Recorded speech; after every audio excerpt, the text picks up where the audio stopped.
ನಮಸ್ಕಾರ. ಕರ್ನಾಟಕ ದಿನಕ್ಕೆ ಸ್ವಾಗತ. ನಾನು ತೇಜಸ್ವಿನಿ. ಈಗ ಹೆಡ್ಲೈನ್ಸ್. ಸುಪ್ರೀಂ ಕೋರ್ಟ್ ಆದೇಶ ಖಂಡಿಸಿ ಪ್ರತಿಭಟನೆ, ಕಪ್ಪು ಪಟ್ಟಿ ಧರಿಸಿ ಶಿಕ್ಷಕರಿಂದ ಬೋಧನೆ. ಚೈತ್ರ ನಾಯಕರಳ್ಳಿ ಮಾಹಿತಿ. ಜಮೀನೊಂದರಲ್ಲಿ ದೈತ್ಯಾಕಾರದ ಹೆಬ್ಬಾವು ಪತ್ತೆ, ಹಾವು ನೋಡಿ ಕಕ್ಕಾಬಿಕ್ಕಿಯಾದ ಜನತೆ. ಸದ್ಯ ಸುರಕ್ಷಿತ ಪ್ರದೇಶಕ್ಕೆ ಹೆಬ್ಬಾವು ರವಾನೆ. ಹಾಲು ಉತ್ಪಾದಕರ ಸಹಕಾರ ಸಂಘಕ್ಕೆ ಅವಿರೋಧ ಆಯ್ಕೆ, ಅಧ್ಯಕ್ಷರಾಗಿ ಲೋಹಿತ್, ಉಪಾಧ್ಯಕ್ಷರಾಗಿ ಜಯಣ್ಣ ಆಯ್ಕೆ. ಉತ್ತಮ ಕಾರ್ಯಕ್ಕೆ ತೊಡಗುವುದಾಗಿ ಮಾಹಿತಿ.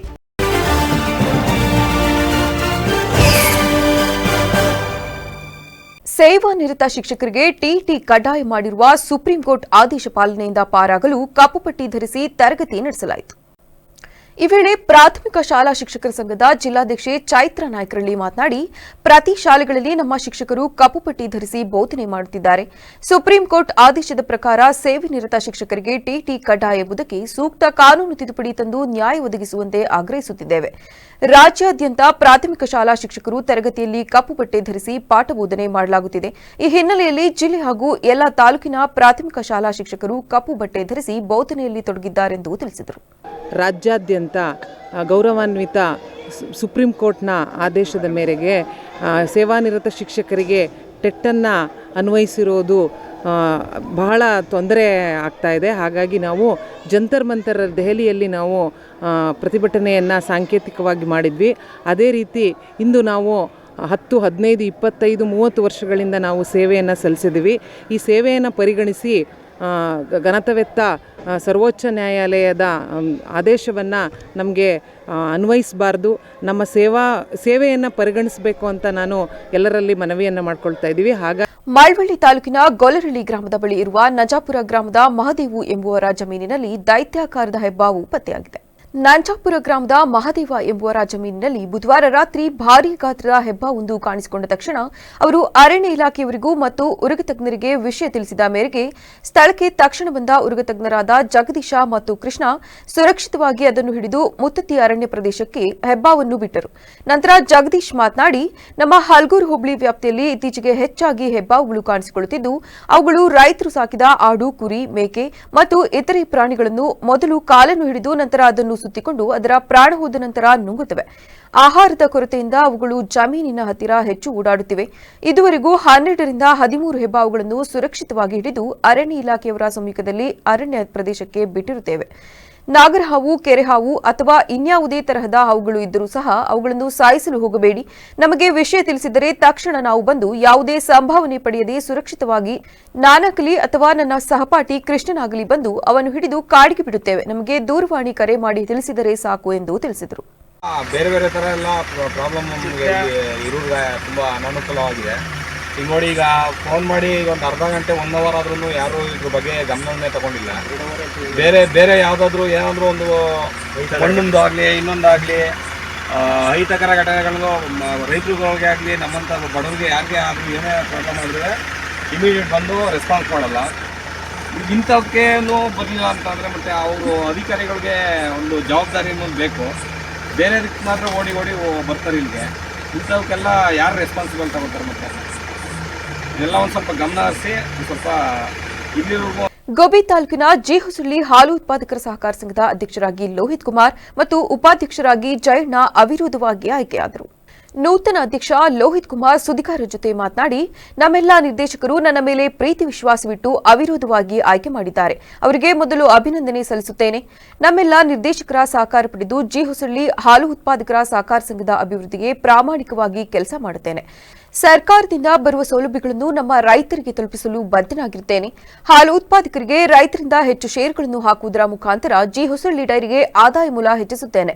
ಜೊತೆಗೆ ಡೈರಿಯನ್ನು ಅಭಿವೃದ್ಧಿಪಡಿಸುತ್ತೇನೆ. ರೈತರು ಗುಣಮಟ್ಟದ ಹಾಲನ್ನು ಹಾಕುವುದರ ಮುಖಾಂತರ ಸರ್ಕಾರದಿಂದ ಬರುವ ಪ್ರೋತ್ಸಾಹಧನವನ್ನು ಪಡೆದುಕೊಳ್ಳಬೇಕು. ಹಾಲು ಉತ್ಪಾದಕರಿಗೆ ನಮ್ಮ ಡೈರಿಗಳಿಂದ ಬರುವ ಎಲ್ಲ ಸೌಲಭ್ಯಗಳನ್ನು ಒದಗಿಸುತ್ತೇವೆ. ರೈತರು ಗ್ರಾಮೀಣ ಭಾಗದಲ್ಲಿ ಹೆಚ್ಚು ಹಾಲನ್ನು ಹಾಕುವುದರ ಮುಖಾಂತರ ಆರ್ಥಿಕವಾಗಿ ಸ್ವಾವಲಂಬಿ ಬದುಕನ್ನು ಕಟ್ಟಿಕೊಳ್ಳಬೇಕೆಂದು ತಿಳಿಸಿದರು. 2025-26ನೇ ಸಾಲಿನ ಹಾಲು ಮಹಾ ಒಕ್ಕೂಟದ ನಿರ್ದೇಶಕರ ಚುನಾವಣೆಯಲ್ಲಿ ಅವಿರೋಧವಾಗಿ ಚುನಾಯಿತರಾಗಿ ಆಯ್ಕೆಯಾದಂಥ 13 ಜನ ಸದಸ್ಯರ ಪೈಕಿಯಲ್ಲಿ ಒಬ್ಬರು ಅಧ್ಯಕ್ಷರಾಗಿ ಆಯ್ಕೆ ಮಾಡಿದ್ದಾರೆ. ಅದರಲ್ಲಿ ನಾನು ಅಂದರೆ ಎಚ್ ಎಸ್ ಲೋಹಿತ್ ಕುಮಾರ್ ಆದ ನನ್ನನ್ನು ಅಧ್ಯಕ್ಷರಾಗಿ ಹಾಗೂ ಜಯಣ್ಣ ಅವರನ್ನು ಉಪಾಧ್ಯಕ್ಷರಾಗಿ ಆಯ್ಕೆಯಾಗಿರುತ್ತಾರೆ. ಜೀವಸಲಿ ಹಾಲು ಉತ್ಪಾದಕರ ಸಂಘದ ವತಿಯಿಂದ ಮುಂದೆ ಸರ್ಕಾರದಿಂದ ಏನು ರೈತರಿಗೆ ಬರ್ತಕ್ಕಂಥ ಅನುಕೂಲಗಳು ಏನೇನು ಸಿಗ್ಬೋದು, ಸಿಗೋಂಥ ಅನುಕೂಲಗಳನ್ನೆಲ್ಲ ರೈತರಿಗೆ ನೇರವಾಗಿ ತಲುಪುವಂಥ ಕಾರ್ಯಗಳನ್ನ ಮಾಡಬೇಕು. ಹಾಗೂ ಡೈರಿಯ ಅಭಿವೃದ್ಧಿಗೋಸ್ಕರ ಚುನಾವಣೆಯ ಪ್ರಕ್ರಿಯೆಯನ್ನು ಚುನಾವಣಾಧಿಕಾರಿ ಲಿಯಾಕತ್ ಅಲಿಖಾನ್ ನಡೆಸಿಕೊಂಡರು. ಈ ಸಂದರ್ಭದಲ್ಲಿ ಕಾರ್ಯಕರ್ತರು ಪಟಾಕಿ ಸಿಡಿಸಿ ಸಿಹಿ ಹಂಚುವ ಮೂಲಕ ಸಂಭ್ರಮಿಸಿದರು. ಇದೇ ಸಂದರ್ಭದಲ್ಲಿ ನಿರ್ದೇಶಕರಾದ ತೀರ್ಥಪ್ರಸಾದ್, ಲಿಂಗರಾಜು, ಚನ್ನವೀರಸ್ವಾಮಿ, ವೆಂಕಟ ನರಸಿಂಹಾಚಾರ್ ಸೇರಿದಂತೆ ಮುಖಂಡರಾದ ನರೇಶ್, ಜಗನ್ನಾಥ್, ರಂಗನಾಥ್ ಭಾಗವಹಿಸಿದರು. ಬೆಂಗಳೂರಿನಲ್ಲಿ ಬೃಹತ್ ಉದ್ಯಾನವನಕ್ಕೆ ಬಸವಣ್ಣನವರ ಹೆಸರನ್ನಿಟ್ಟಿರುವ ಈಶ್ವರ ಬಿ ಖಂಡ್ರೆ ಅವರಿಗೆ ಅಭಿನಂದನೆಗಳು ಎಂದು ವೀರಶೈವ ಲಿಂಗಾಯತ ಮಹಾಸಭಾದ ಜಿಲ್ಲಾ ಘಟಕಾಧ್ಯಕ್ಷ ಪುನೀತ್ ಪಟೇಲ್ ತಿಳಿಸಿದ್ದಾರೆ. ಸುದ್ದಿಗೋಷ್ಠಿಯಲ್ಲಿಂದು ಮಾತನಾಡಿದ ಅವರು, ಕಾಂಕ್ರೀಟ್ ಕಾಡಾಗುತ್ತಿರುವ ಬೆಂಗಳೂರಿನಲ್ಲಿ 153 ಎಕರೆ ಪ್ರದೇಶದಲ್ಲಿ ಬೃಹತ್ ಉದ್ಯಾನವನವನ್ನು ನಿರ್ಮಿಸಲು ಮುಂದಾಗಿರುವ ಮತ್ತು ಅದಕ್ಕೆ ವಿಶ್ವಗುರು ಬಸವಣ್ಣನವರ ಹೆಸರಿಟ್ಟಿರುವ ಕರ್ನಾಟಕ ಸರ್ಕಾರದ ಅರಣ್ಯ ಸಚಿವರಾದ ಈಶ್ವರ್ ಬಿ ಖಂಡ್ರೆ ಅವರಿಗೆ ಅಭಿನಂದನೆಗಳು. ಒಂದು ಶತಮಾನದ ಬಳಿಕ ರಾಜ್ಯ ರಾಜಧಾನಿಯಲ್ಲಿ 153 ಎಕರೆ ವಿಶಾಲ ಪ್ರದೇಶದಲ್ಲಿ ಉದ್ಯಾನವನ ನಿರ್ಮಾಣ ಮಾಡುತ್ತಿರುವುದು ಪರಿಸರ ಸಂರಕ್ಷಣೆಯಲ್ಲಿ ಅತಿದೊಡ್ಡ ಸಾಧನೆಯಾಗಿದೆ. ಇದು ಶತಮಾನದ ಸಾಧನೆಯಾಗಿದ್ದು, ಅರಣ್ಯ ಸಚಿವರಾದ ಈಶ್ವರ್ ಬಿ ಖಂಡ್ರೆ ನಿಜ ಕಾಯಕ ಯೋಗಿಯಾಗಿದ್ದಾರೆ. ಅವರು ಬಸವಾದಿ ಶರಣರ ಬಗ್ಗೆ ಅಪಾರ ಗೌರವ ಹೊಂದಿದವರಾಗಿದ್ದಾರೆ. ಬಸವ ಕಲ್ಯಾಣದಲ್ಲಿ ಆಧುನಿಕ ಅನುಭವ ಮಂಟಪ ಸರ್ಕಾರಕ್ಕೆ ಶ್ರಮಿಸುತ್ತಿರುವ ಅವರು ಬೆಂಗಳೂರಿನಲ್ಲಿ ಲಾಲ್ಬಾಗ್, ಕಬ್ಬನ್ ಪಾರ್ಕ್ ಬಳಿಕ 3ನೇ ಅತಿದೊಡ್ಡ ಉದ್ಯಾನವನವನ್ನು ಬಸವಣ್ಣನವರ ಹೆಸರಿನಲ್ಲಿ ನಿರ್ಮಾಣ ಮಾಡಲು ಸಚಿವ ಸಂಪುಟದ ಒಪ್ಪಿಗೆ ಪಡೆದಿದ್ದಾರೆ. ಪರಿಸರದ ಬಗ್ಗೆ ಅವರಿಗಿರುವ ಕಾಳಜಿ ಅನುಪಮವಾದದ್ದು ಎಂದು ತಿಳಿಸಿದರು. 100 ವರ್ಷ ಆದಮೇಲೆ ಫಸ್ಟು ಲಾಲ್ಬಾಗ್ ಮಾಡಿದ್ರು 1760ರಲ್ಲಿ 240 ಎಕರೆ ಪ್ರದೇಶದಲ್ಲಿ. ಅದಾದಮೇಲೆ 197 ಎಕರೆದು ಕಬ್ಬನ್ ಪಾರ್ಕ್ ಆಗಿತ್ತು. ಅದಾದಮೇಲೆ ಇತಿಹಾಸದಲ್ಲೇ ಇತ್ತೀಚೆಗೆ ಶತಮಾನದಿಂದ ಇತ್ತೀಚೆಗೆ ಯಾವುದೂ ಅಭಿವೃದ್ಧಿ ಕಾರ್ಯಗಳು ಪಾರ್ಕ್ ಆಗಲಿ ಯಾವುದೂ ಆಗಿತ್ತಿಲ್ಲ. ಈ ಈಶ್ವರ್ ಖಂಡ್ರೆ ಅವ್ರು ಬಂದ ಮೇಲೆ ಅರಣ್ಯ ಸಚಿವರಾದಮೇಲೆ 153 ಎಕರೆಲಿ ಯಲಹಂಕ ಹತ್ರ ಮಾದಪ್ಪನಹಳ್ಳಿಲಿ ಪಾರ್ಕ್ ಮಾಡ್ತಾಯಿದ್ದಾರೆ, ಪಾರ್ಕ್ ಅಭಿವೃದ್ಧಿ ಇದನ್ನು ಮಾಡ್ತಾಯಿದ್ದಾರೆ. ಆ ವಿಷಯವಾಗಿ ಅವರಿಗೊಂದು ಸನ್ಮಾನವಾಗಿ ಬಸವಣ್ಣ ಅವರ ಹೆಸರಿಟ್ಟಿರೋದ್ರಿಂದ ಅವರಿಗೊಂದು ಶುಭಾಶಯ ಕೋರಬೇಕು ಅಂತ ಒಂದು ಪ್ರೆಸ್ ಮೀಟ್ ಮಾಡ್ತಾ ಇದ್ದೀವಿ. ಆಮೇಲೆ ಈ ಉದ್ಯಾನವನದಲ್ಲಿ ಏನು ಮಾಡ್ತಾಯಿದೆ ಅಂದರೆ ಸುದ್ದಿಗೋಷ್ಠಿಯಲ್ಲಿ ನಿರ್ದೇಶಕ ಯುವ ಮುಖಂಡ ಕಿರಣ್, ಪ್ರದೀಪ್, ಪ್ರತಾಪ್ ಇನ್ನಿತರರು ಹಾಜರಿದ್ದರು.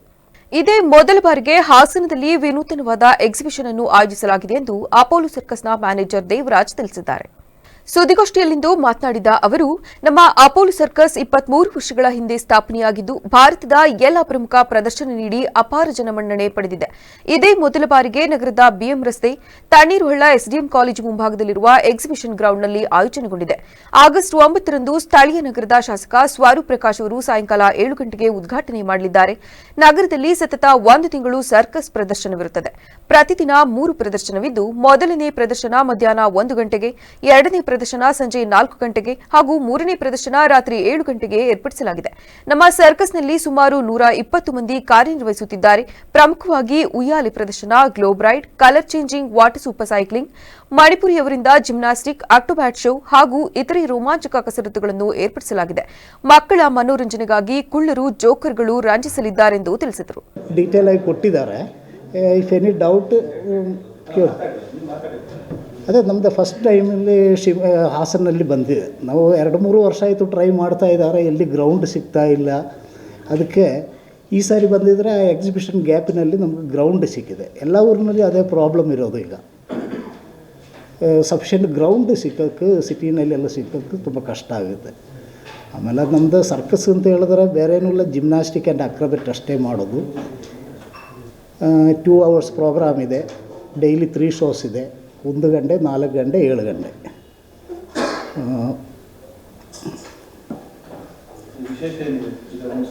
ಸರ್ ವಿಶೇಷ ಅಂತ ಹೇಳಿದ್ರೆ ಎಲ್ಲ ಪರ್ಫಾರ್ಮೆನ್ಸಲ್ಲೂ ಜಿಮ್ನಾಸ್ಟಿಕ್ ಅಕ್ರೋಬ್ಯಾಟ್ ಇರೋದು. ಅದನ್ನಲ್ಲಿ ಪ್ರೊಫೆಷನಲಿಸ್ಟ್ನ ನಾವು ಕರ್ಕೊಂಡು ಬಂದಿರೋದು. ನಮ್ಮ ಜೊತೆಯಲ್ಲಿರೋದು ಪ್ರೊಫೆಷನಲಿಸ್ಟ್. ಈಗ ಸುದ್ದಿಗೋಷ್ಠಿಯಲ್ಲಿ ಸತೀಶ್ ಹಾಜರಿದ್ದರು. ಓಪನ್ 5ನೇ ರಾಷ್ಟ್ರಮಟ್ಟದ ಕರಾಟೆ ಪಂದ್ಯಾವಳಿಯನ್ನು ಜನವರಿ 11ರಂದು ಆಯೋಜಿಸಲಾಗಿದೆ ಎಂದು ಮೊಹಮ್ಮದ್ ಅರೀಫಾ ತಿಳಿಸಿದ್ದಾರೆ. ಸುದ್ದಿಗೋಷ್ಠಿಯಲ್ಲಿಂದು ಮಾತನಾಡಿದ ಅವರು, ನಮ್ಮ ಸಂಸ್ಥೆಯು ಈಗಾಗಲೇ ಹಲವು ಕರಾಟೆ ಪಂದ್ಯಾವಳಿಗಳನ್ನು ಹಾಸನದಲ್ಲಿ ಯಶಸ್ವಿಯಾಗಿ ಆಯೋಜಿಸಿದ್ದು, ಪ್ರಸ್ತುತ ಜನವರಿ 11ರಂದು ಮಲ್ನಾಡ್ ಎಂಜಿನಿಯರಿಂಗ್ ಕಾಲೇಜಿನ ಆಡಿಟೋರಿಯಂನಲ್ಲಿ ಹಾಸನ್ ಓಪನ್ 5ನೇ ರಾಷ್ಟ್ರಮಟ್ಟದ ಕರಾಟೆ ಪಂದ್ಯಾವಳಿಯನ್ನು ಆಯೋಜಿಸಲಾಗಿದೆ. ಕ್ರೀಡಾಕೂಟದಲ್ಲಿ 6ರಿಂದ 18 ವರ್ಷ ಮೇಲ್ಪಟ್ಟ ವಯೋಮಿತಿಯವರು ಭಾಗವಹಿಸಬಹುದಾಗಿದ್ದು, ಕಟಾ ಮತ್ತು ಕುಮಟಿ ವಿಭಾಗದಲ್ಲಿ ಸ್ಪರ್ಧೆಗಳು ನಡೆಯಲಿದ್ದು ಮತ್ತು ಓಪನ್ ಫೈಟ್ ಕೂಡ ನಡೆಯಲಿದೆ. ಗೆಲ್ಲುವ ವಿದ್ಯಾರ್ಥಿಗಳಿಗೆ 5,000 ಬಹುಮಾನ ಹಾಗೂ ಆಕರ್ಷಕ ಟ್ರೋಫಿ ಕೂಡ ನೀಡಲಾಗುತ್ತದೆ. ಪಂದ್ಯಾವಳಿಗಳಿಗೆ ಮಹಾರಾಷ್ಟ್ರ, ತೆಲಂಗಾಣ, ತಮಿಳುನಾಡು ಸೇರಿದಂತೆ ಕರ್ನಾಟಕ 12 ಜಿಲ್ಲೆಗಳಿಂದ ಸುಮಾರು 800 ಕ್ರೀಡಾಪಟುಗಳು ಆಗಮಿಸುತ್ತಿದ್ದು, ಪಂದ್ಯಾವಳಿಯು ಹಾಸನ ಜಿಲ್ಲಾ ಕರಾಟೆ ಅಸೋಸಿಯೇಷನ್ ಸಂಯುಕ್ತಾಶ್ರಯದಲ್ಲಿ ನಡೆಯಲಿದೆ. ವಿಶೇಷ ಅತಿಥಿಗಳಾಗಿ ಕನ್ನಡ ಚಲನಚಿತ್ರ ಕಳ್ ಸಿನಿಮಾದ ನಾಯಕ ಜಾತ್ಮನ್, ಸ್ಥಳೀಯ ಶಾಸಕ ಸ್ವರೂಪ್ ಪ್ರಕಾಶ್, ಸಂಸದ ಶ್ರೇಯಸ್ ಪಟೇಲ್ ಆಗಮಿಸುತ್ತಿದ್ದು, ಕಾರ್ಯಕ್ರಮದ ಅಧ್ಯಕ್ಷತೆಯನ್ನು ಕರ್ನಾಟಕ ರಾಜ್ಯ ಕರಾಟೆ ಅಸೋಸಿಯೇಷನ್ನ ರಾಜ್ಯಾಧ್ಯಕ್ಷ ಶಿಹಾನ್ ಶಿವಮೊಗ್ಗ ವಿನೋದ್ ವಹಿಸಲಿದ್ದಾರೆಂದು ತಿಳಿಸಿದರು. ಹಾಸನ್ ಓಪನ್ ಕರಾಟೆ ಪಂದ್ಯಾವಳಿ ನಡೆಯಲಿದೆ. ಈ ಪಂದ್ಯಾವಳಿಗೆ ಮುಖ್ಯ ಅತಿಥಿಯಾಗಿ ನಮ್ಮ Zaid Khan sir, cult movie ಚಲನಚಿತ್ರ ಹೀರೋ ಜೈದ್ ಖಾನ್ ಸರ್ ಅವರು ಬರ್ತಿದ್ದಾರೆ. ಮತ್ತು ಒಂದು ಉದ್ಘಾಟನೆ ಸಮಾರಂಭದಲ್ಲಿ ಮತ್ತು ನಮ್ಮ ಹಾಸನ ಜನಪ್ರಿಯ ಶಾಸಕರಾದ ಸ್ವರೂಪ್ ಪ್ರಕಾಶ್ ಸರ್ ಹಾಗೂ ಸಂಸದರಾದ ಶ್ರೇಯಸ್ ಪಟೇಲ್ ಸರ್ ಮತ್ತು ಕರ್ನಾಟಕ ರಾಜ್ಯ ಕರಾಟೆ ಅಸೋಸಿಯೇಷನ್ನ ಪ್ರೆಸಿಡೆಂಟ್ ಆದ ನಮ್ಮ ಶಿಹಾನ್ ಶಿವಮೊಗ್ಗ ವಿನೋದ್ ಸರ್ ಅವರು ಇವರೆಲ್ಲರೂ ಆಗಮಿಸುತ್ತಿದ್ದಾರೆ. ಈ ಪಂದ್ಯಾವಳಿಗೆ ಸುಮಾರು ಒಂದು 800ರಿಂದ 900 ವಿದ್ಯಾರ್ಥಿಗಳು ಪಾರ್ಟಿಸಿಪೇಟ್ ಮಾಡ್ತಿದ್ದಾರೆ. ಸುದ್ದಿಗೋಷ್ಠಿಯಲ್ಲಿ ಖಜಾಂಚಿ ಯೂಸಫ್, ಕಾರ್ಯದರ್ಶಿ ಸಮೀರ್ ನಿಹಾಲ್ ಸೇರಿದಂತೆ ಇನ್ನಿತರರು ಹಾಜರಿದ್ದರು. ಜಿಲ್ಲೆಯಲ್ಲಿ ರಾಜ್ಯ ಮಹಿಳಾ ದೌರ್ಜನ್ಯ ವಿರೋಧಿ ಒಕ್ಕೂಟದ ವತಿಯಿಂದ ಮುಂದಿನ ಮಾರ್ಚ್ 7 ಹಾಗೂ 8ರಂದು ನಡೆಯುವ ಕಾರ್ಯಕ್ರಮಗಳ ಬಗ್ಗೆ ಪೂರ್ವಭಾವಿ ಸಭೆಯನ್ನು ನಡೆಸಲಾಯಿತು. ಇದೇ ವೇಳೆ ಭೂಮಿಗೌಡ ಮಾತನಾಡಿ, ಸಭೆಯ ತೀರ್ಮಾನದಂತೆ ಮುಂದಿನ ಮಾರ್ಚ್ 7ರಂದು ದೊಡ್ಡ ಮಟ್ಟದ ಜಾಥಾ ಹಾಗೂ ಬಹಿರಂಗ ಸಮಾವೇಶವನ್ನು ನಡೆಸಲು ತೀರ್ಮಾನಿಸಿದ್ದು, ಸಂಜೆಯಲ್ಲಿ ಕಪ್ಪು ಉಡುಗೆಯಲ್ಲಿ ಮಹಿಳೆಯರು ಎಂಬ ವಿಷಯದೊಂದಿಗೆ ಮಹಿಳೆಯರು ಭಾಗವಹಿಸಲಿದ್ದಾರೆ ಹಾಗೂ ಮಾರ್ಚ್ 8ರಂದು ಮಹಿಳೆಯರ ಮೇಲಿನ ದೌರ್ಜನ್ಯ ಹಾಗೂ ಹಿಂಸೆಗಳ ಮೇಲೆ ವಿಚಾರ ಸಂಕಿರಣದ ಬಗ್ಗೆ ತೀರ್ಮಾನಿಸಲಾಗಿದೆ. ಮುಂದಿನ ಮಾರ್ಚ್ನಲ್ಲಿ ಈ ದೊಡ್ಡ ಕೆಲಸವನ್ನು ಮಾಡಲು ಒಂದು ವೇದಿಕೆ ಸಜ್ಜಾಗಿದೆ ಹಾಗೂ ಕಾರ್ಯಕ್ರಮಕ್ಕೆ ಬರುವ ಅತಿಥಿಗಳ ಬಗ್ಗೆ ಪಟ್ಟಿಯನ್ನು ನಡೆಸಲಾಗುತ್ತಿದೆ ಎಂದು ತಿಳಿಸಿದರು. ಮಹಿಳಾ ದೌರ್ಜನ್ಯ ವಿರೋಧಿ ಒಕ್ಕೂಟದ ಪ್ರಯುಕ್ತವಾಗಿ ಮುಂದಿನ ಮಾರ್ಚ್ 7, 8 ಈ ದಿನಗಳಲ್ಲಿ ಮಾಡಬೇಕಾದ ಕಾರ್ಯಕ್ರಮಗಳ ಬಗ್ಗೆ ಒಂದು ಸಭೆಯನ್ನು ನಡೆಸಿದ್ವಿ. ಈ ಸಭೆಯಲ್ಲಿ ತೀರ್ಮಾನ ಆದ ಹಾಗೆ 7ನೇ ತಾರೀಕು ಬೆಳಿಗ್ಗೆ ಒಂದು ದೊಡ್ಡ ಮಟ್ಟದ ಜಾಥಾ ಮತ್ತು ಬಹಿರಂಗ ಸಮಾವೇಶವನ್ನು ಮಾಡುವುದು ಹಾಗೂ ಸಂಜೆಯ ಹೊತ್ತಲ್ಲಿ ವಿಮೆನ್ ಇನ್ ಬ್ಲ್ಯಾಕ್ ಸಭೆಯಲ್ಲಿ ಸಾಹಿತಿ ರೂಪಾ ಹಾಸನ್, ಗೀತಾ, ಡಾ ಸಾವಿತ್ರಿ, ವೆಂಕಟೇಶ್ ಮೂರ್ತಿ, ರಾಜು, ಗೊರೂರು ಸೇರಿದಂತೆ ಇತರರು ಹಾಜರಿದ್ದರು. ಚನ್ನರಾಯಪಟ್ಟಣ ತಾಲೂಕಿನ ಪ್ರತಿಭಾನ್ವಿತ ವಿದ್ಯಾರ್ಥಿಗಳಿಗೆ ಸ್ಕಾಲರ್ಶಿಪ್ ಕಲ್ಪಿಸುವ ನಿಟ್ಟಿನಲ್ಲಿ ಸಂಸ್ಥೆಯ ವತಿಯಿಂದ ಜನವರಿ 11 ಭಾನುವಾರದಂದು ಟೈಮ್ಸ್ ಒಲಿಂಪಿಯಾಡ್ ಪರೀಕ್ಷೆಯನ್ನು ಆಯೋಜಿಸಲಾಗಿದೆ ಎಂದು ಟೈಮ್ಸ್ ಶಿಕ್ಷಣ ಸಂಸ್ಥೆಯ ಕಾರ್ಯದರ್ಶಿ ಬಿಕೆ ಗಂಗಾಧರ್ ಹೇಳಿದರು. ಪಟ್ಟಣದ ಪತ್ರಕರ್ತರ ಭವನದಲ್ಲಿ ನಡೆದ ಸುದ್ದಿಗೋಷ್ಠಿಯಲ್ಲಿ ಮಾತನಾಡಿ, 2025-26ರ ಶೈಕ್ಷಣಿಕ ವರ್ಷದಲ್ಲಿ 10ನೇ ತರಗತಿ ಓದುತ್ತಿರುವ ವಿದ್ಯಾರ್ಥಿಗಳಿಗೆ ಮಾತ್ರ ಅನ್ವಯಿಸುತ್ತದೆ. ಚನ್ನರಾಯಪಟ್ಟಣ ಟೈಮ್ಸ್ ಪಿಯು ಕಾಲೇಜಿನಲ್ಲಿ ಪರೀಕ್ಷೆ ನಡೆಯಲಿದೆ. ಪರೀಕ್ಷಾ ದಿನದಂದು 5 ನಿಲ್ದಾಣಗಳಿಂದ ಉಚಿತವಾಗಿ ಬಸ್ ವ್ಯವಸ್ಥೆ ಇರುತ್ತದೆ. ವಿದ್ಯಾರ್ಥಿಗಳಿಗೆ ಅನುಕೂಲ ಕಲ್ಪಿಸುವ ನಿಟ್ಟಿನಲ್ಲಿ ಪರೀಕ್ಷೆಯು ಭಾನುವಾರ ಬೆಳಗ್ಗೆ 10ರಿಂದ 11:30ರವರೆಗೆ ಹಾಗೂ 11:30ರಿಂದ ಮಧ್ಯಾಹ್ನ 1 ಗಂಟೆಯವರೆಗೆ 2 ವಿಭಾಗದಲ್ಲಿ ನಡೆಯಲಿದೆ. ಪರೀಕ್ಷೆಯಲ್ಲಿ ಪಾಲ್ಗೊಂಡು ಅತ್ಯಧಿಕ ಅಂಕಗಳನ್ನು ಪಡೆದ ಆಯ್ದ ವಿದ್ಯಾರ್ಥಿಗಳು ಪ್ರಥಮ ಹಾಗೂ ದ್ವಿತೀಯ ಪಿಯುಸಿ ತರಗತಿಗಳಿಗೆ ಶೇಕಡಾ 50 ವಿದ್ಯಾರ್ಥಿ ವೇತನ ಪಡೆಯಲಿದ್ದಾರೆ. ಕೆಸೆಟ್, ನೀಟ್, ಜೆಇಇ ತರಬೇತಿ ಒಳಗೊಂಡು ಪರೀಕ್ಷೆಯ ನೋಂದಣಿ ಉಚಿತವಾಗಿರುತ್ತದೆ ಎಂದು ಮಾಹಿತಿ ನೀಡಿದರು. ವರ್ಷ ಮಾಡೋ ಹಾಗೆ ಕಳೆದ 3 ವರ್ಷದಿಂದ ಒಂದು ಕಾರ್ಯಕ್ರಮನ ಹಮ್ಮಿಕೊಂಡಿದ್ದೀವಿ. ನಮ್ಮ ತಾಲೂಕಿನಲ್ಲಿ ವ್ಯಾಸಂಗ ಮಾಡ್ತಿರುವಂತಹ ವಿದ್ಯಾರ್ಥಿಗಳಿಗೆ, ಪ್ರತಿಭಾನ್ವಿತ ವಿದ್ಯಾರ್ಥಿಗಳಿಗೆ ಒಂದು ಸ್ಕಾಲರ್ಶಿಪ್ ಮೂಲಕ ನಮ್ಮ ಒಂದು ಟೈಮ್ಸ್ ಪರಿವಾರಕ್ಕೆ ಅವ್ರಿಗೆ ಎಂಟ್ರಿ ಮಾಡೋದಕ್ಕೆ ಈಸಿ ಆಗಬೇಕು ಅನ್ನೋ ಕಾರಣಕ್ಕೋಸ್ಕರ ಟೈಮ್ಸ್ ಒಲಿಂಪಿಯಾಡ್ ಅಂತ ಒಂದು ಪರೀಕ್ಷೆನ ಕಳೆದ 2 ವರ್ಷದಿಂದ ಆಯೋಜನೆ ಮಾಡಿದ್ವಿ. ಇದು 3ನೇ ವರ್ಷ ಆಗುತ್ತೆ. ಸೊ ಇದರ ಉದ್ದೇಶ ಏನು ಅಂದರೆ, ಪ್ರತಿಭಾನ್ವಿತ ವಿದ್ಯಾರ್ಥಿಗಳಿಗೆ ಅನುಕೂಲ ಆಗಬೇಕು. PUC ಓದೋದು ಈಗಿನ ಕಾಲದಲ್ಲಿ ನಿಮಗೂ ಗೊತ್ತಿರುತ್ತೆ ಎಷ್ಟು ಹಣ ಬಯಸುತ್ತೆ ಅಂತ. ಸೊ ಈ ಒಂದು ನಿಟ್ಟಿನಲ್ಲಿ ಟೈಮ್ಸ್ ಸಮೂಹ ಸಂಸ್ಥೆ ಒಂದು ದಿಟ್ಟವಾದ ನಿರ್ಧಾರ ತಗೊಂಡು ಆಯ್ದ ಮಕ್ಕಳುಗಳಿಗೆ, ಸೊ 10ರಿಂದ 15 ವಿದ್ಯಾರ್ಥಿಗಳಿಗೆ ಪ್ರತಿ ವರ್ಷ 50% ಸ್ಕಾಲರ್ಶಿಪ್ ಕೊಡಬೇಕು ಅನ್ನೋ ಕಾರಣಕ್ಕೆ ಈ ಒಂದು ಎಕ್ಸಾಮ್ನ ನಾವು ಕಂಡಕ್ಟ್ ಮಾಡ್ತಾ ಇದ್ದೀವಿ. ಸುದ್ದಿಗೋಷ್ಠಿಯಲ್ಲಿ ಟೈಮ್ಸ್ ಪಿಯು ಕಾಲೇಜಿನ ಪ್ರಾಂಶುಪಾಲ ಸುನಿಲ್, ಆಡಳಿತಾಧಿಕಾರಿ ಸಂಜಯ್ ಹಾಗೂ ಶೈಕ್ಷಣಿಕ ಮುಖ್ಯಸ್ಥ ಶ್ರೀಕಂಠ ಇದ್ದರು. ಜನವರಿ 10ರಂದು ನುಗ್ಗೇಹಳ್ಳಿ ಸರ್ಕಾರಿ ಬಾಲಕಿಯರ ಶಾಲಾ ಆವರಣದಲ್ಲಿ ರೈತ ದಿನಾಚರಣೆಯನ್ನು ಹಮ್ಮಿಕೊಳ್ಳಲಾಗಿದೆ ಎಂದು ತಾಲೂಕು ರೈತ ಸಂಘದ ಅಧ್ಯಕ್ಷ ರಾಮಚಂದ್ರ ತಿಳಿಸಿದ್ದಾರೆ. ನುಗ್ಗೇಹಳ್ಳಿ ಹೋಬಳಿಯ ರೈತ ಸಂಘದ ಕಚೇರಿಯಲ್ಲಿ ನಡೆದ ಪೂರ್ವಭಾವಿ ಸಭೆಯಲ್ಲಿ ಮಾತನಾಡಿ ಜನವರಿ 10ರಂದು ರಾಷ್ಟ್ರೀಯ ರೈತ ದಿನಾಚರಣೆಯನ್ನು ನುಗ್ಗೇಹಳ್ಳಿ ಹೋಬಳಿ ಮಟ್ಟದ ರೈತ ದಿನಾಚರಣೆಯನ್ನು ಹಮ್ಮಿಕೊಳ್ಳಲಾಗಿದೆ. ಕೆಲವು ಸಮಸ್ಯೆಗಳು ಉಂಟಾಗಿರುವ ಹಿನ್ನೆಲೆಯಿಂದ ಡಿಸೆಂಬರ್ 23ರಂದು ನಡೆಯಬೇಕಾದ ರಾಷ್ಟ್ರೀಯ ರೈತ ದಿನಾಚರಣೆಯು ಜನವರಿ 10ರಂದು ಸರ್ಕಾರಿ ಬಾಲಕಿಯರ ಶಾಲಾ ಆವರಣದಲ್ಲಿ ನಡೆಸಲಾಗುತ್ತದೆ. ರೈತ ಈ ದೇಶದ ಬೆನ್ನೆಲುಬು. ಇಂತಹ ರೈತನನ್ನು ನೆನೆಯುವುದು ಮತ್ತು ಆರಾಧಿಸುವುದು ನಮ್ಮೆಲ್ಲರ ಆದ್ಯ ಕರ್ತವ್ಯವಾಗಿದೆ. ಇಂತಹ ರೈತನ ಸವಿನೆನಪಿಗಾಗಿ ರೈತ ದಿನಾಚರಣೆಯನ್ನು ಆಚರಿಸಲು ನಾವೆಲ್ಲರೂ ಮುಂದಾಗಿದ್ದೇವೆ. ರೈತರ ದಿನಾಚರಣೆಯು ರೈತರ ಹಬ್ಬದಂತೆ ಆಚರಿಸುವುದು ನಿಮ್ಮೆಲ್ಲರ ಆದ್ಯ ಕರ್ತವ್ಯವಾಗಿದೆ. ಆದ ಕಾರಣ ಇಂದು ಪೂರ್ವಭಾವಿ ಸಭೆಯನ್ನು ನಡೆಸಲಾಗಿದ್ದು, ಈ ಪೂರ್ವಭಾವಿ ಸಭೆಯಲ್ಲಿ ದಿನಾಂಕ ಮತ್ತು ಸ್ಥಳವೂ ಕೂಡ ನಿಗದಿ ಮಾಡಲಾಗಿದೆ. ಅದರ ಹೋಬಳಿ ಮಟ್ಟದ ಮತ್ತು ತಾಲೂಕು ಮಟ್ಟದ ಎಲ್ಲ ರೈತ ಮುಖಂಡರು, ರೈತ ಬಾಂಧವರು ಈ ಕಾರ್ಯಕ್ರಮಕ್ಕೆ ಆಗಮಿಸಿ ಕಾರ್ಯಕ್ರಮವನ್ನು ಯಶಸ್ವಿಗೊಳಿಸಬೇಕೆಂದು ತಿಳಿಸಿದರು. ಎಲ್ಲ ನಮ್ಮ ರೈತ ಬಾಂಧವರಿಗೆ ನಮಸ್ಕಾರಗಳು. ನಾನು ರಾಮಚಂದ್ರ ಅಂತ ತಾಲೂಕು ರೈತ ಸಂಘದ ಅಧ್ಯಕ್ಷರು ಕೆ.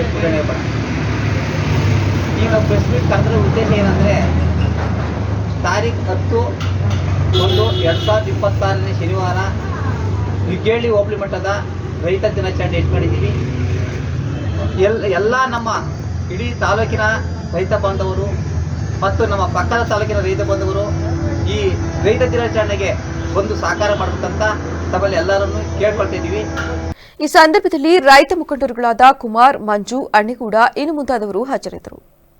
ಅರ್ಕಲ್ಗೂಡು ಪಟ್ಟಣದ ಹೊರವಲಯದ ಶಾಮನಾಥಪುರ ಮುಖ್ಯ ರಸ್ತೆ ವೃತ್ತಕ್ಕೆ ಜನವರಿ 9ರಂದು ಸಿದ್ದರಾಮಯ್ಯ ವೃತ್ತ ಎಂದು ನಾಮಕರಣ ಮತ್ತು ನಾಮಫಲಕ ಅನಾವರಣ ಕಾರ್ಯಕ್ರಮ ಹಮ್ಮಿಕೊಳ್ಳಲಾಗಿದೆ ಎಂದು ಮಾಜಿ ಜಿಲ್ಲಾ ಪಂಚಾಯಿತಿ ಸದಸ್ಯ ಎಸ್ಪಿ ರೇವಣ್ಣ ತಿಳಿಸಿದರು.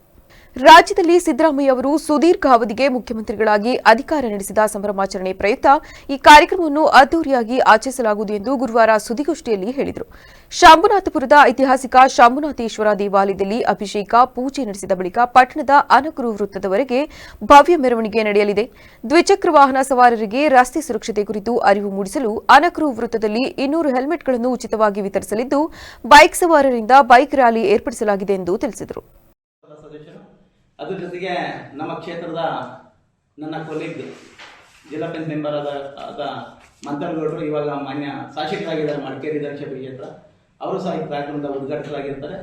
ಅದ್ರ ಜೊತೆಗೆ ಇದು ನೇತೃತ್ವನ ಸ್ಥಳೀಯ ಗ್ರಾಮ ಪಂಚಾಯತಿ ಅಧ್ಯಕ್ಷರುಗಳು, ಆಲ್ಮತ ಮಹಾಸಭಾದ ಅಧ್ಯಕ್ಷರು, ಅದ್ರ ಜೊತೆಗೆ ನಮ್ಮ ಸಂಗೊಳ್ಳಿ ರಾಯಣ್ಣ ಯುವ ಬ್ರಿಗೇಡ್, ಟಿಪ್ಪು ಸುಲ್ತಾನ್ ಯುವ ಬ್ರಿಗೇಡ್. ವಕೀಲ ಎಸ್ಎ ಕೃಷ್ಣ ಮಾತನಾಡಿ, ವೇದಿಕೆ ಕಾರ್ಯಕ್ರಮದಲ್ಲಿ ಕೆಆರ್ನಗರ ಕನಕಗುರು ಪೀಠದ ಶಿವಾನಂದಪುರಿ ಸ್ವಾಮೀಜಿ ಸಾನ್ನಿಧ್ಯ ವಹಿಸುವರು. ಶಾಸಕ ಎ ಮಂಜು ಕಾರ್ಯಕ್ರಮ ಉದ್ಘಾಟಿಸಲಿದ್ದು, ತಾಲೂಕು ಕುರುಬರ ಸಂಘದ ಅಧ್ಯಕ್ಷ ಡಾ ಎಚ್ಎಲ್ ರವೀಂದ್ರ ಪ್ರಸಾದ್ ಅಧ್ಯಕ್ಷತೆ ವಹಿಸುವರು. ಮಾಜಿ ಶಾಸಕ ಎಟಿ ರಾಮಸ್ವಾಮಿ, ಮುಖಂಡರಾದ ಎಚ್ಪಿ ಶ್ರೀಧರ್ ಗೌಡ, ಎಂಟಿ ಕೃಷ್ಣೇಗೌಡ, ಎಚ್ ಯೋಗ ರಮೇಶ್, ಸಿಡಿ ದಿವಾಕರ್ ಗೌಡ, ಎಸ್ಎಸ್ ಪ್ರಸನ್ನಕುಮಾರ್ ಭಾಗವಹಿಸಲಿದ್ದಾರೆಂದು ತಿಳಿಸಿದರು. ಕ್ರಾಂತಿವೀರ ಸಂಗೊಳ್ಳಿ ರಾಯಣ್ಣ ಯುವ ಬ್ರಿಗೇಡ್ ಅಧ್ಯಕ್ಷರಾದ ಶಾಮಿಯಾನ ಶೇಖರಣವರು ಕೂಡ ಈ ಪತ್ರಿಕಾಗೋಷ್ಠಿಯಲ್ಲಿ ಹಾಜರಿದ್ದಾರೆ ಮತ್ತು ಟಿಪ್ಪು ಸಂಘದ ಅಧ್ಯಕ್ಷರಾದ ಜಮೀರ್ ಅಹಮದ್ ಕೂಡ ಈ ಪತ್ರಿಕಾಗೋಷ್ಠಿಯಲ್ಲಿ ಹಾಜರಿದ್ದಾರೆ ಮತ್ತು ಜಿಲ್ಲಾ ಪಂಚಾಯಿತಿ ಮಾಜಿ ಸದಸ್ಯರಾದ ಎಸ್ಪಿ ರೇವಣ್ಣವರು ಕೂಡ ಈ ಪತ್ರಿಕಾಗೋಷ್ಠಿಯಲ್ಲಿ ಹಾಜರಿದ್ದಾರೆ ಮತ್ತು ಮುಖಂಡರಾದ ಮುತ್ತಿಗೆ ರಮೇಶ್, ಶೇಖರ್ ಅಹಮದ್, ಸಂತೋಷ್ ಸುದ್ದಿಗೋಷ್ಠಿಯಲ್ಲಿ ಹಾಜರಿದ್ದರು. ಮಗ್ಗಿ ಗ್ರಾಮದಲ್ಲಿ ಪರಿಶಿಷ್ಟ ಜಾತಿ ಹಾಗೂ ಪರಿಶಿಷ್ಟ ಪಂಗಡಕ್ಕೆ ಸೇರಿದ ಭೋವಿ ಜನಾಂಗದ ಸುಮಾರು 70ರಿಂದ 80 ಕುಟುಂಬಗಳ ಜೀವನಾಧಾರವಾಗಿರುವ ಕಟ್ಟಡಕಲ್ಲು ಗಣಿಗಾರಿಕೆ ಕಾರ್ಯ ಲಾಂಛದ ಒತ್ತಡ ಹಾಗೂ ಸುಳ್ಳು ಆರೋಪಗಳ ಹಿನ್ನೆಲೆಯಲ್ಲಿ ಸ್ಥಗಿತಗೊಂಡಿದೆ ಎಂದು ಪ್ರತಿಭಟನೆ ನಡೆಸಲಾಯಿತು. ಡಿಸಿ ಕಚೇರಿ ಆವರಣದಲ್ಲಿ ಪ್ರತಿಭಟಿಸಿ ಜಿಲ್ಲಾಧಿಕಾರಿ ಕೆಎಸ್ ಲತಾಕುಮಾರಿ ಅವರಿಗೆ ಮನವಿ ಸಲ್ಲಿಸಿದ ಪ್ರತಿಭಟನಾಕಾರರು ಆಲೂರು ತಾಲೂಕಿನ ಕೆ ಹೊಸಕೋಟೆ ಹೋಬಳಿ ಮಗಿ ಗ್ರಾಮದ ಸರ್ವೆ ನಂಬರ್ 151ರಲ್ಲಿ ಲೈಸೆನ್ಸ್ ನಂಬರ್ 494/HMG ಅಡಿಯಲ್ಲಿ 3 ಎಕರೆ ಪ್ರದೇಶದಲ್ಲಿ 2015 ಮತ್ತು 16ನೇ ಸಾಲಿನಲ್ಲಿ ಸರ್ಕಾರವು 20 ವರ್ಷಗಳ ಅವಧಿಗೆ ಕಟ್ಟಡಕಲ್ಲು ಗಣಿಗಾರಿಕೆ ಲೈಸೆನ್ಸ್ ನೀಡಿತ್ತು. ಈ ಲೈಸೆನ್ಸ್ ಭೋವಿ ಜನಾಂಗದವರ ಕುಲಕಸುಬು ಹಾಗೂ ಜೀವನೋಪಾಯಕ್ಕಾಗಿ ನೀಡಲಾಗಿತ್ತು. ಈ ಕೆಲಸವೇ ಅನೇಕ ಕುಟುಂಬಗಳಿಗೆ ಏಕೈಕ ಆದಾಯ ಮೂಲವಾಗಿದೆ. ಆದರೆ ಹೊಸಮಠ ಗ್ರಾಮದ ಕೆಲವರು ತಿಂಗಳಿಗೆ 20,000 ರು ಲಂಚ ನೀಡುವಂತೆ ಒತ್ತಾಯಿಸಿ ಹಣ ನೀಡದ ಕಾರಣ ಗಣಿಗಾರಿಕೆ ನಡೆಸುತ್ತಿದ್ದವರ ಮೇಲೆ ದಬ್ಬಾಳಿಕೆ ಮತ್ತು ದೌರ್ಜನ್ಯ ನಡೆಸಿದ್ದಾರೆಂಬ ಆರೋಪ ಕೇಳಿಬಂದಿದೆ. ಈ ನಡುವೆ ಕೃಷಿ, ಅರಣ್ಯ, ಪರಿಸರ, ಸಮಾಜ ಕಲ್ಯಾಣ, ರೆವಿನ್ಯೂ, ಪಿಡಬ್ಲ್ಯೂಡಿ, ಆರೋಗ್ಯ ಹಾಗೂ ಭೂ ಮತ್ತು ಗಣಿ ವಿಜ್ಞಾನ ಇಲಾಖೆ ಅಧಿಕಾರಿಗಳು, ತಹಶೀಲ್ದಾರ್, ಉಪವಿಭಾಗಾಧಿಕಾರಿಗಳು, ಪೊಲೀಸ್ ಇಲಾಖೆ, ಪಂಚಾಯತ್ ಅಧಿಕಾರಿಗಳು ಮತ್ತು ಗ್ರಾಮಸ್ಥರ ಸಮ್ಮುಖದಲ್ಲಿ ಜಂಟಿ ಸರ್ವೆ ನಡೆಸಲಾಗಿದೆ. ಜಂಟಿ ಸರ್ವೆ ವರದಿಗಳಲ್ಲಿ ಗಣಿಗಾರಿಕೆ ಕಾರ್ಯದಿಂದ ಜಮೀನು, ಮನೆಗಳು, ಗ್ರಾಮಸ್ಥರು ಅಥವಾ ಕೃಷಿ ಜಾನುವಾರುಗಳಿಗೆ ಯಾವುದೇ ರೀತಿಯ ಹಾನಿಯಿಲ್ಲ ಎಂದು ಸ್ಪಷ್ಟಪಡಿಸಲಾಗಿದೆ ಎಂದು ತಿಳಿಸಿದರು. ಎಲ್ಲ ಮಾಧ್ಯಮ ಮಿತ್ರರಿಗೂ ದೃಶ್ಯ ಮಾಧ್ಯಮರಿಗೂ ನಮಸ್ಕರಿಸುತ್ತಾ, ಏನು ಸರಿಸುಮಾರು 70ರಿಂದ 80 ಕುಟುಂಬಗಳು ಭವ್ಯ ಸಮಾಜದ ಬಡ ಕುಟುಂಬಗಳು ಅವರಿಗೆ ಕಲ್ಲಿನಲ್ಲಿ ಕಲ್ಕೋರೆ ಕೆಲಸ ಮಾಡ್ತಿರ್ತಾರೆ. ಆದರೆ ದಲ್ಲಾಳಿಗಳು ಅದಕ್ಕೆ ಏನು ವಿಷಯಾಂತರ ಮಾಡಿ ದುಡ್ಡು ತೊಗೊಂಡು ಈ ಒಂದು ಒಟ್ಟು ಅಲೆಮಾರಿ ಜನಗಳಿಗೆ ಕೆಲಸ ಮಾಡೋಕ್ಕೆ ತೊಂದರೆ ಕೊಟ್ಟಿರ್ತಾರೆ. ಒಂದಲ್ಲ ಒಂದು ರೀತಿ ತೊಂದರೆ ಕೊಟ್ಟಿರ್ತಾರೆ. ಮತ್ತು ಅವ್ರ ಮೇಲೆ ಕೇಸು ಸಹ ದಾಖಲಿಸಿರ್ತಾರೆ. ಆಮೇಲೆ ಇದು ನಮ್ಮ ಕ್ಷೇತ್ರದಲ್ಲಿ 19 ಹೊಸ ಡೈರಿಗಳನ್ನು ಮಾಡಿದ್ದು 8 ಉಪಕೇಂದ್ರಗಳನ್ನು ತೆರೆದು ಗ್ರಾಮೀಣ ಭಾಗದ ರೈತರಿಗೆ ಅನುಕೂಲವನ್ನು ಮಾಡಲಾಗಿದೆ ಎಂದು ತುಮುಲ್ ನಿರ್ದೇಶಕಿ ಭಾರತಿ ಶ್ರೀನಿವಾಸ್ ತಿಳಿಸಿದ್ದಾರೆ. ಗುಬ್ಬಿ ಪಟ್ಟಣದ ಕ್ಷೀರಭವನದಲ್ಲಿ ಹಮ್ಮಿಕೊಂಡಿದ್ದ ಸರಳ ಹುಟ್ಟುಹಬ್ಬ ಆಚರಣೆ ಹಾಗೂ ಒಕ್ಕೂಟದ ರೈತರ ಮಕ್ಕಳಿಗೆ ವಿದ್ಯಾರ್ಥಿ ವೇತನ, ರೈತರಿಗೆ ಕೌ ಲಿಫ್ಟ್ ವಿತರಣೆ ಹಾಗೂ ಶಾಲಾ ವಿದ್ಯಾರ್ಥಿಗಳಿಗೆ ಚೆಕ್ ವಿತರಣೆ ಮಾಡಿ ಮಾತನಾಡಿದ ಅವರು, ಹಾಲು ಉತ್ಪಾದನೆಯಲ್ಲಿ ತುಮಕೂರು ಜಿಲ್ಲೆಯಲ್ಲಿ ಗುಬ್ಬಿಯು 3ನೇ ಸ್ಥಾನದಲ್ಲಿದೆ. ಕಳೆದೊಂದು ವರ್ಷದಲ್ಲಿ ತುಮುಲ್ನಲ್ಲಿ ಸಾಕಷ್ಟು ಬದಲಾವಣೆಯಾಗಿ ರೈತರಿಗೆ ತುಂಬಾ ಅನುಕೂಲವಾಗಿದೆ. ರೈತರಿಗೆ ಹಾಗೂ ಅವರ ಮಕ್ಕಳಿಗೆ ಶಿಕ್ಷಣಕ್ಕೆ ಅನುಕೂಲವಾಗಬೇಕು ಎಂಬ ನಿಟ್ಟಿನಲ್ಲಿ ಎಂಬಿಬಿಎಸ್ ಓದುತ್ತಿರುವ ವಿದ್ಯಾರ್ಥಿಗಳಿಗೆ ವಿದ್ಯಾರ್ಥಿ ವೇತನವನ್ನು ತುಮಕೂರು ಹಾಲು ಒಕ್ಕೂಟದಿಂದ ನೀಡಲಾಗುತ್ತಿದೆ. ನಾನು ಅಧಿಕಾರಕ್ಕೆ ಬಂದ ನಂತರದ ದಿನದಲ್ಲಿ ಮಹಿಳೆಯರಿಗೆ ಅನುಕೂಲವಾಗಬೇಕೆಂಬ ನಿಟ್ಟಿನಲ್ಲಿ 100 ಮಹಿಳಾ ಸಂಘವನ್ನು ಮಾಡಬೇಕೆಂಬುದು ನನ್ನ ಗುರಿಯಾಗಿದೆ ಮತ್ತು ತುಮಕೂರು ಹಾಲು ಒಕ್ಕೂಟದಿಂದ ರೈತರಿಗೆ ಸಿಗಬೇಕಾದಂತಹ ಎಲ್ಲ ರೀತಿಯ ಸೌಲಭ್ಯಗಳನ್ನು ಅವರಿಗೆ ತಲುಪಿಸುವ ಕೆಲಸವನ್ನು ಮಾಡುತ್ತೇನೆ. ಹಾಲು ಒಕ್ಕೂಟದಲ್ಲಿ ನಿರ್ಮಾಣವಾಗುವಂತಹ ಎಲ್ಲ ರೀತಿಯ ಪದಾರ್ಥಗಳು ಸಹ ಪ್ರತಿ ಹಳ್ಳಿಯನ್ನು ತಲುಪಬೇಕೆಂಬ ಹಿನ್ನೆಲೆಯಲ್ಲಿ ಮಾರುಕಟ್ಟೆಗೂ ಕೂಡ ಹೆಚ್ಚಿನ ಒತ್ತು ನೀಡಿ ಕೆಲಸ ಮಾಡಲಾಗುತ್ತಿದೆ. ಗ್ರಾಮದಲ್ಲಿ ಹಾಲು ಹಾಕುವಂತಹ ಪ್ರತಿಯೊಬ್ಬ ಸದಸ್ಯರಿಗೂ ಷೇರು ನೀಡಬೇಕೆಂಬುದು ನಮ್ಮ ಆಶಯವಾಗಿದೆ. ರೈತರಿಗೆ, ರೈತ ಮಕ್ಕಳಿಗೆ, ಮಹಿಳೆಯರಿಗೆ ಗಡಿಭಾಗದ ಹಳ್ಳಿಗಳಲ್ಲೂ ಹಾಲು ಒಕ್ಕೂಟಗಳನ್ನು ಮಾಡುವ ಮೂಲಕ ಆ ಭಾಗವೂ ಕೂಡ ಅಭಿವೃದ್ಧಿಯಾಗಬೇಕಿದೆ ಎಂದು ತಿಳಿಸಿದರು.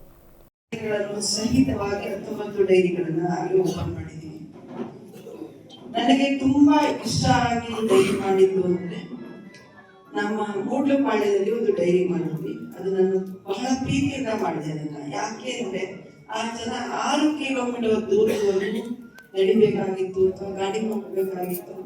ಮಧ್ಯದಲ್ಲಿ ಅವ್ರಿಗೆ ಒಂದು ಕೆರೆ ಇತ್ತು. ಆ ಕೆರೆ ದಾಟಿದ ಬೇಸಿಗೆಗಾಲದಲ್ಲಿ ಅವ್ರಿಗೆ 2 ಕಿಲೋಮೀಟರ್, ಮಳೆಗಾಲದಲ್ಲಿ ಅದು 6 ಕಿಲೋಮೀಟರ್. ಬಹಳ ಕಷ್ಟಪಟ್ಟು ಕೆಲಸದ ಮಧ್ಯೆ ಅವರು ಈ ಸಂದರ್ಭದಲ್ಲಿ ಚಲನಚಿತ್ರ ನಟ ದುಷ್ಯಂತ್, ಕಾಂಗ್ರೆಸ್ ತಾಲೂಕು ಅಧ್ಯಕ್ಷ ಕೆಆರ್ ವೆಂಕಟೇಶ್, ಮೇಲ್ವಿಚಾರಕರಾದ ಶಂಕರ್ ನಾಗು, ರಾಜು, ಮಹೇಶ್ ಸೇರಿದಂತೆ ಹಾಲು ಉತ್ಪಾದಕರ ಸಹಕಾರ ಸಂಘದ ಎಲ್ಲ ಪದಾಧಿಕಾರಿಗಳು ಹಾಜರಿದ್ದರು.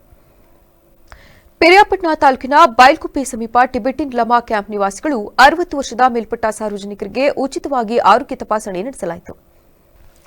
ಉಚಿತ ಆರೋಗ್ಯ ತಪಾಸಣೆಯಲ್ಲಿ 14ನೇ ದಲೈ ಲಮಾರ ಹೆಸರಿನಲ್ಲಿ ಬೈಲ್ಕುಪ್ಪೆ ಲಮಾ ಕ್ಯಾಂಪ್ ಟಿಬೆಟಿಯನ್ ಹೆಲ್ತ್ ಸೆಂಟರ್ ವತಿಯಿಂದ ವರ್ಷಕ್ಕೆ 4 ರಿಂದ 5 ಕಾರ್ಯಕ್ರಮಗಳನ್ನು ಹಮ್ಮಿಕೊಳ್ಳಲಾಗುವುದು.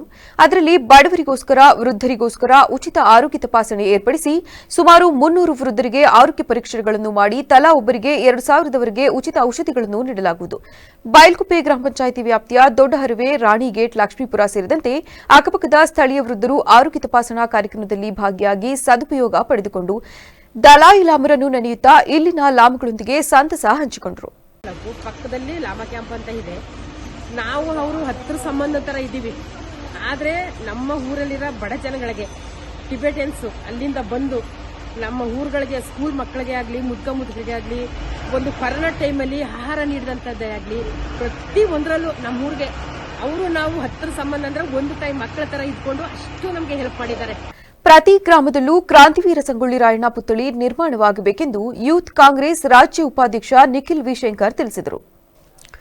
ಮಳವಳ್ಳಿ ತಾಲೂಕಿನ ಚನ್ನಬೇಳೆಕೊಪ್ಪಲು ಗೇಟ್ ಬಳಿ ಸಂಗೊಳ್ಳಿ ರಾಯಣ್ಣ ಯುವಘರ್ಜನೆ ವತಿಯಿಂದ ನಿರ್ಮಿಸುತ್ತಿರುವ ಕ್ರಾಂತಿವೀರ ಸಂಗೊಳ್ಳಿ ರಾಯಣ್ಣ ಯುವಘರ್ಜನೆ ಪುತ್ಥಳಿಗೆ 1 ಲಕ್ಷ ದೇಣಿಗೆ ನೀಡಿ ಮಾತನಾಡಿ, ಸಂಗೊಳ್ಳಿ ರಾಯಣ್ಣ ಸ್ವಾತಂತ್ರ್ಯ ಹೋರಾಟಗಾರ. ಅವರು ನ್ಯಾಯ, ನೀತಿ, ಧರ್ಮ, ಸ್ವಾಭಿಮಾನಕ್ಕೆ ಒಂದು ಉದಾಹರಣೆಯಾಗಿದ್ದಾರೆ.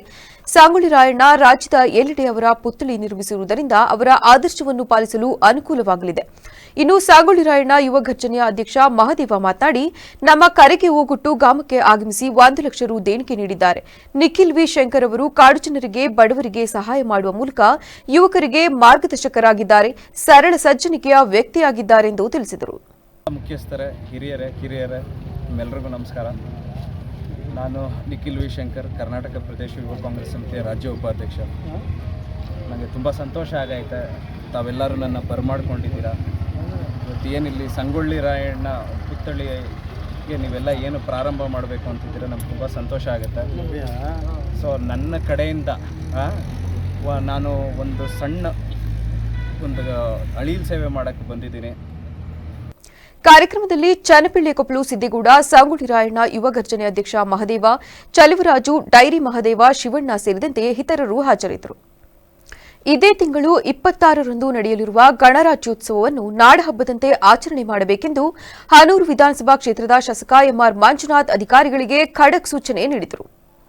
ಜಿಲ್ಲೆಯ ಹಾನೂರು ತಾಲೂಕಿನ ಪಟ್ಟಣದಲ್ಲಿ ಅತಿಥಿ ಗಣ್ಯರ ವಸತಿ ಗೃಹದಲ್ಲಿ ಕರೆದಿದ್ದ ಪೂರ್ವಭಾವಿ ಸಭೆಯಲ್ಲಿ ಅಧಿಕಾರಿಗಳೊಂದಿಗೆ ಮಾತನಾಡಿದ ಅವರು, ಇದೇ ತಿಂಗಳು ಜನವರಿ 26ರಂದು ನಡೆಯಲಿರುವ ಗಣರಾಜ್ಯೋತ್ಸವವು ನಾಡಹಬ್ಬದಂತೆ ವಿಜೃಂಭಣೆಯಿಂದ ಆಚರಣೆಯಾಗಬೇಕು. ವಿವಿಧ ಶಾಲೆಗಳಿಂದ ಸಾಂಸ್ಕೃತಿಕ ಕಾರ್ಯಕ್ರಮ ಹಾಗೂ ಗಣರಾಜ್ಯೋತ್ಸವ ಆಚರಣೆಗೆ ಬರುವ ಶಾಲಾ ಕಾಲೇಜು ಮಕ್ಕಳಿಗೆ ಯಾವುದೇ ವಿಧವಾದ ತೊಂದರೆ ಅಥವಾ ಅಡಚಣೆ ಉಂಟಾಗಬಾರದು. ಕಾರ್ಯಕ್ರಮಕ್ಕೆ ಆಗಮಿಸಿರುವ ಶಾಲಾ ಹಾಗೂ ಕಾಲೇಜು ಮಕ್ಕಳಿಗೆ ಮತ್ತು ಸಾರ್ವಜನಿಕರುಗಳಿಗೆ ಯಾವುದೇ ರೀತಿಯ ಸಮಸ್ಯೆ ಅಥವಾ ತೊಂದರೆಯಾಗಬಾರದು. ಸುವ್ಯವಸ್ಥಿತವಾಗಿ ಅಚ್ಚುಕಟ್ಟಾಗಿ ಉಪಹಾರ, ಊಟ ಹಾಗೂ ಕುಡಿಯುವ ನೀರಿನ ವ್ಯವಸ್ಥೆ ಮಾಡಬೇಕೆಂದು ತಿಳಿಸಿದರು. ಇದಾದ ನಂತರ ಸಾಂಸ್ಕೃತಿಕ ವಿವಿಧ ಕಾರ್ಯಕ್ರಮಗಳಲ್ಲಿ ಭಾಗವಹಿಸಿ ವಿಜಯರಾದಂತಹ ಶಾಲಾ ಕಾಲೇಜು ಮಕ್ಕಳಿಗೆ ನೆನಪಿನ ಕಾಣಿಕೆ ನೀಡಿ ಗೌರವ ಸಮರ್ಪಣೆ ಮಾಡಬೇಕು ಹಾಗೂ ಗಣರಾಜ್ಯೋತ್ಸವ ಆಚರಣೆ ಸಂದರ್ಭದಲ್ಲಿ ಎಲ್ಲ ವಿವಿಧ ಇಲಾಖೆಯ ಅಧಿಕಾರಿಗಳು ಕಾರ್ಯಕ್ರಮ ಆಚರಣೆಯಲ್ಲಿ ಕಡ್ಡಾಯವಾಗಿ ಭಾಗವಹಿಸಬೇಕೆಂದು ಪೂರ್ವಭಾವಿ ಸಭೆಯಲ್ಲಿ ಭಾಗವಹಿಸಿದ್ದ ವಿವಿಧ ಇಲಾಖೆಯ ಅಧಿಕಾರಿಗಳಿಗೆ ಸೂಚನೆ ನೀಡಿದರು. ಬದುಕಲ್ಲಿ ಒಂದು ಆಶಾದಾಯಕವಾದ ಒಂದು ಬದುಕನ್ನು ಕಟ್ಕೊಳ್ಳಿಕ್ಕೆ ಅವರ ಒಂದು ಏನು ನ್ಯೂನತೆಗಳಿದೆ, ಬಹುಶಃ ಅವ್ರಿಗೆ ಅದಿಲ್ಲ ಅನ್ನೋ ಒಂದು ನಿಟ್ಟಿನಲ್ಲಿ ಅವ್ರು ಭಾವಿಸ್ಕೊಳ್ಳಿ. ಒಂದು ದಿನನಿತ್ಯ ಅವರ ಏನು ಜೀವನದಲ್ಲಿ ಕನಿಷ್ಠ ಒಂದಷ್ಟು ವಸ್ತುಗಳನ್ನು ಅವರಿಗೆ ಉಪಯೋಗಕ್ಕೆ ಬರ್ತಕ್ಕಂಥದ್ದನ್ನು ಮಾಡೋದು ಬಹಳ ನಮ್ಮೆಲ್ಲರ ಒಂದು ಜವಾಬ್ದಾರಿ. ತಾಲೂಕು ದಂಡಾಧಿಕಾರಿ ಚೈತ್ರ, ಪಟ್ಟಣ ಪಂಚಾಯಿತಿ ಮುಖ್ಯಾಧಿಕಾರಿ Mahesh, taluk panchayat EO Umesh, PWD AEE Purushottam ಇನ್ನಿತರರು ಪೂರ್ವಭಾವಿ ಸಭೆಯಲ್ಲಿ ಪಾಲ್ಗೊಂಡಿದ್ದರು. ಸಂಕ್ಷಿಪ್ತ ಸುದ್ದಿಗಳು. ಮೈಸೂರು ವಿಶ್ವವಿದ್ಯಾನಿಲಯವು ಇತ್ತೀಚೆಗೆ ನಡೆಸಿದ ಪರೀಕ್ಷೆಯಲ್ಲಿ ಹಾಸನ ನಗರದ ಸಾಲ್ಗಾಮೆ ರಸ್ತೆಯಲ್ಲಿರುವ ಸರ್ಕಾರಿ ಗೃಹವಿಜ್ಞಾನ ಕಾಲೇಜಿನ ವಿದ್ಯಾರ್ಥಿನಿ ಮೇಘನಾ ಎಸ್ಕೆ ಅವರು ಮನೋವಿಜ್ಞಾನ ವಿಷಯದಲ್ಲಿ ಅತ್ಯುನ್ನತ ಅಂಕಗಳನ್ನು ಗಳಿಸುವ ಮೂಲಕ ವಿಶ್ವವಿದ್ಯಾನಿಲಯಕ್ಕೆ ಪ್ರಥಮ ಸ್ಥಾನ ಪಡೆದು ಚಿನ್ನದ ಪದಕವನ್ನು ಮುಡಿಗೇರಿಸಿಕೊಂಡಿದ್ದಾರೆ. ಮೂಲತಃ ಮೈಸೂರು ಜಿಲ್ಲೆಯವರಾದ ಮೇಘನಾ ಅವರು ಹಾಸನದಲ್ಲಿ ವ್ಯಾಸಂಗ ಮಾಡುತ್ತಾ ಶೈಕ್ಷಣಿಕವಾಗಿ ಅಪ್ರತಿಮ ಸಾಧನೆ ತೋರಿದ್ದಾರೆ. ಕಳೆದ ಜುಲೈ 2025ರಲ್ಲಿ ನಡೆದ ಪರೀಕ್ಷೆಗಳಲ್ಲಿ ಇವರು ತೋರಿದ ಅತ್ಯುತ್ತಮ ಪ್ರದರ್ಶನವನ್ನು ಪರಿಗಣಿಸಿ ಜನವರಿ 5ರಂದು ಮೈಸೂರಿನಲ್ಲಿ ನಡೆದ ವೈಭವಯುತ 106ನೇ ಘಟಿಕೋತ್ಸವದಲ್ಲಿ ಇವರಿಗೆ ಅಧಿಕೃತವಾಗಿ ಬಂಗಾರದ ಪದಕ ಹಾಗೂ ಪ್ರಶಸ್ತಿ ಪತ್ರ ನೀಡಿ ಗೌರವಿಸಲಾಯಿತು. ಈ ಸಾಧನೆಯ ಮೂಲಕ ಮೇಘನಾ ಅವರು ತಮ್ಮ ಕಾಲೇಜಿಗೆ ಮಾತ್ರವಲ್ಲದೆ ಜಿಲ್ಲೆಯ ಕೀರ್ತಿಯನ್ನು ಹೆಚ್ಚಿಸಿದ್ದಾರೆ. ಇವರ ಸಾಧನೆಗೆ ಕಾಲೇಜಿನ ಪ್ರಾಂಶುಪಾಲರು, ಉಪನ್ಯಾಸಕರು ಹಾಗೂ ಪೋಷಕರು ಅಭಿನಂದನೆ ಸಲ್ಲಿಸಿದ್ದಾರೆ. ನೇಣು ಬಿಗಿದ ಸ್ಥಿತಿಯಲ್ಲಿ ಮಹಿಳೆಯ ವೃದ್ಧೆಯ ಶವ ಪತ್ತೆಯಾಗಿರುವ ಘಟನೆ ತುಮಕೂರು ಜಿಲ್ಲೆಯ ಗುಬಿ ತಾಲೂಕಿನ ಕಾರೆಕುರ್ಚಿ ಗ್ರಾಮದಲ್ಲಿ ನಡೆದಿದೆ. ತೋಟದ ಮನೆಯಲ್ಲಿ ನೇಣು ಬಿಗಿದ ಸ್ಥಿತಿಯಲ್ಲಿ ವೃದ್ಧೆಯೊಬ್ಬರ ಶವ ಪತ್ತೆಯಾಗಿದ್ದು, ಆಕೆಯ ಕಣ್ಣಿನ ಗುಡ್ಡೆ ನಾಪತ್ತೆಯಾಗಿರುವ ವಿಚಿತ್ರ ಪ್ರಕರಣ ತುಮಕೂರು ಜಿಲ್ಲೆಯ ಗುಬಿ ತಾಲೂಕು ನಿಟ್ಟೂರು ಹೋಬಳಿಯ ಕಾರೆಕುರ್ಚಿ ಗ್ರಾಮದಲ್ಲಿ ಬೆಳಕಿಗೆ ಬಂದಿದೆ. ಕೊಲೆ ಶಂಕೆ ವ್ಯಕ್ತಪಡಿಸಿರುವ ಪೊಲೀಸರು ಸದ್ಯ ತನಿಖೆ ತೀವ್ರಗೊಳಿಸಿದ್ದಾರೆ. ಅಂಬಿಕಾ ಅನುಮಾನಾಸ್ಪದವಾಗಿ ಮೃತ ವೃದ್ಧೆ. ಮೃತರು ತುಮಕೂರಿನ ಅಭಿವೃದ್ಧಿ ಫೋರಂ ಫೌಂಡೇಶನ್ ಕುಂದರನಹಳ್ಳಿ ರಮೇಶ್ ಅವರ ಸಹೋದರಿ. ಸ್ಥಳಕ್ಕೆ ASP Purushottam, CPI Raghavendra Chelur, PSI Malappa ಭೇಟಿ ನೀಡಿ ಪ್ರಕರಣ ದಾಖಲಿಸಿಕೊಂಡಿದ್ದಾರೆ. ಈಗ ಮತ್ತೊಮ್ಮೆ ಹೆಡ್ಲೈನ್ಸ್. ಸುಪ್ರೀಂ ಕೋರ್ಟ್ ಆದೇಶ ಖಂಡಿಸಿ ಪ್ರತಿಭಟನೆ, ಕಪ್ಪು ಪಟ್ಟಿ ಧರಿಸಿ ಶಿಕ್ಷಕರಿಂದ ಬೋಧನೆ. ಚೈತ್ರ ನಾಯಕರಳ್ಳಿ ಮಾಹಿತಿ. ಜಮೀನೊಂದರಲ್ಲಿ ದೈತ್ಯಾಕಾರದ ಹೆಬ್ಬಾವು ಪತ್ತೆ, ಹಾವು ನೋಡಿ ಕಕ್ಕಾಬಿಕ್ಕಿಯಾದ ಜನತೆ. ಸದ್ಯ ಸುರಕ್ಷಿತ ಪ್ರದೇಶಕ್ಕೆ ಹೆಬ್ಬಾವು ರವಾನೆ. ಹಾಲು ಉತ್ಪಾದಕರ ಸಹಕಾರ ಸಂಘಕ್ಕೆ ಅವಿರೋಧ ಆಯ್ಕೆ, ಅಧ್ಯಕ್ಷರಾಗಿ ಲೋಹಿತ್, ಉಪಾಧ್ಯಕ್ಷರಾಗಿ ಜಯಣ್ಣ ಆಯ್ಕೆ. ಉತ್ತಮ ಕಾರ್ಯಕ್ಕೆ ತೊಡಗುವುದಾಗಿ ಮಾಹಿತಿ. ಕ್ಷಣ ಕ್ಷಣದ ಸುದ್ದಿಗಾಗಿ ನೋಡ್ತಾ ಇರಿ ವಿವಿಸಿ ಟಿವಿ, ಸತ್ಯದ ಕಡೆ ನಮ್ಮ ನಡೆ.